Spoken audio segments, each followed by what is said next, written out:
Welcome to the only daily podcast focusing on compliance news of the day. Each morning, start your day with a cup of coffee and Tom Fox, the voice of compliance, to hear about 4 of the top compliance, corruption, or leadership stories you will need to start your day. The Daily Compliance News is a production of the Compliance Podcast Network. October 31, 2020, the final day of October, and of course, Happy Halloween edition. We begin with an interesting article from the Financial Times. Berlin just opened a brand new international airport, 10 years late and billions over budget. It is an immediate white elephant as it opens because it was designed around a time when there were planning 55 million passengers a year to go through the airport. So if you've ever flown to Berlin, you remember Tegel, however you might pronounce it, Tegel. Nevertheless, the airport is gorgeous and was designed to be modern, but in today's world, it really is not something that you probably would want to have to plan through. Also from the FT, an interesting article that Apple has warned of material financial risks if it has to compete legally in business. I found that really interesting, and of course is around the App Store.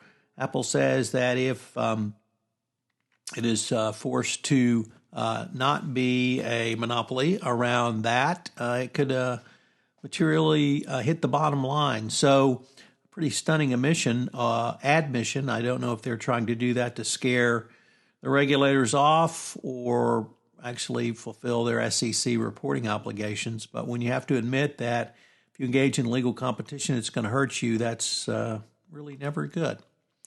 Next up, from the Wall Street Journal, Risk and Compliance Journal, Mingy Sun reporting, use of sanctions by the United States as a foreign policy tool would likely continue under a Biden administration. Biden has not said much about specific plans for U.S. sanctions, but many who practice in the area feel it's going to be a primary foreign policy tool.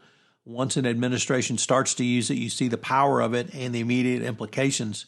On the average, the Trump administration imposed sanctions on more than 900 entities or individuals, nearly 80% more than the annual number applied by or imposed by the Biden administration. It's going to be interesting to see whether what the focus will be, if they will refocus on Russia, since of course Trump is a putative Russian agent. Nevertheless, I think sanctions are here to stay, and for the compliance professional, this means you need to be very aware and cognizant of this. And our final article comes from the New York Times, where they take a look at Kamala Harris and her views on regulating big business. They took a look at some of her approaches while she was Attorney General and in California. And what they found was a realpolitik moderate approach.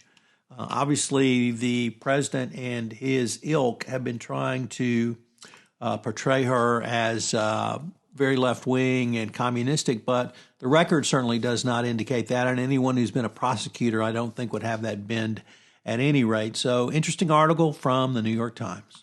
If you're trick-or-treating, be safe.